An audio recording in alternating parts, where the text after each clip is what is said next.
Today I am going to be doing some anatomy mapping. I'm going to point out different parts of facial anatomy and then be pointing them out on my own face. Now, I cannot guarantee accuracy. I am not an anatomy expert, and I don't want to see any smartasses in the comments telling me how to pronounce things, because I'm telling you now, I don't know how. And I'm probably never going to need this information in the future. So here is our map. It is the muscular anatomy of the face, and here's my face. It is the everything anatomy of the face. So let's start up here and work our way down. All right, we'll start up here. So we first have the Galea aponeurotica.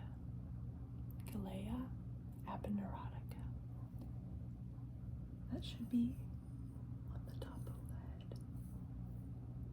Galea aponeurotica. So now we have right here is the epicranius frontalis. The epicranius frontalis. That is the forehead. Epicranius frontalis. Here is the orbicularis oculi. The orbicularis oculi is right there. And can you take a guess as to what that is? The orbicularis oculi is the eyebrow. Orbicularis oculi.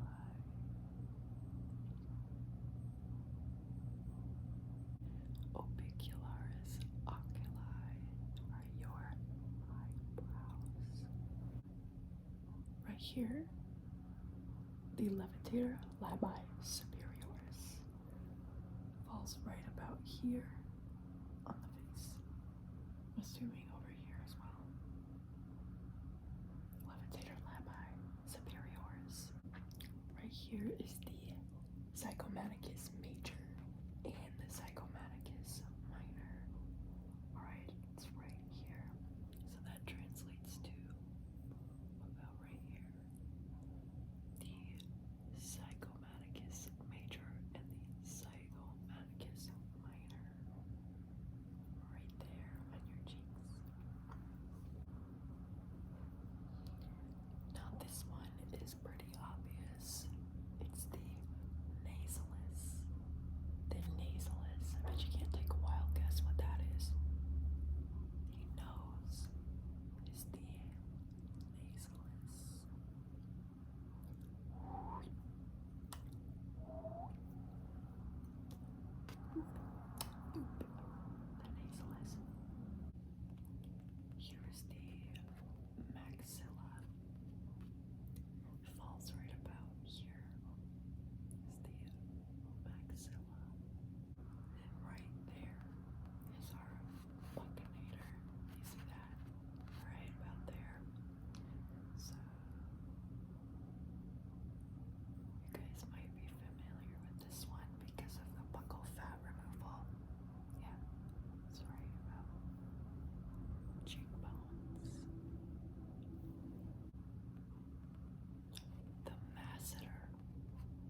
sure if I still have the thyroid cartilage. I'm unsure. But if I do, it's right here. Thyroid cartilage, or the Adam's apple. So if you're out there watching and you have an Adam's apple, it's right about there. On the collarbone here, we have the platysma. Here, that's the platysma. The posterior auricular is right behind the ear. Posterior auricular. And right under that is the digastric. That right there is the digastric. The levitator scapulae. Levitator scapulae. And this big muscle that you see right here is the sternocleidomastoid. That one comes all the way down to the front where my throat is. The sternocleidomastoid. So I did some rearranging so that I'll be facing the same way as the skeleton that's on the map. This one's going to be a bit more of a challenge because there are a lot of terms on here. So right here on the side, it looks like on the side of the forehead, we have the sphenoid. So my sphenoid would probably be right about here, if I had to guess. Sphenoid. That right there is the carnoid process of the mandible. Carnoid process of the mandible. This one features a lot of these junctions between the bones that kind of look like cracks in the skull. Suture. Sutures. That right there is the squamosal suture. The squamosal suture. That is the lambdoidal suture. Lambdoidal suture.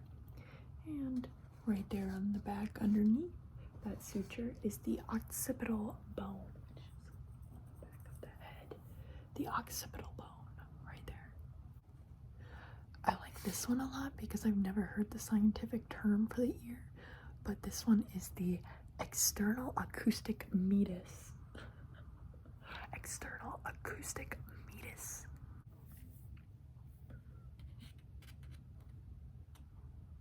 That one right there, that's the coronal suture. The coronal suture, right there. And of course we have the nasal bone and the mental foramen. And right there is one I've never heard of before. It's the vomer. And it's right there, the vomer. Right down here, you guys should know this one. It's the trachea, which is the windpipe. The trachea. And then of course there's the clavicle, which is the collarbone. The clavicle. And on the side there is the thyroid gland. So that's it for this video. I have plenty more anatomical maps, so I may make another one in the future. If you watched until the end, put a star emoji in your comment. I love you guys. Thank you so much for watching. Bye-bye.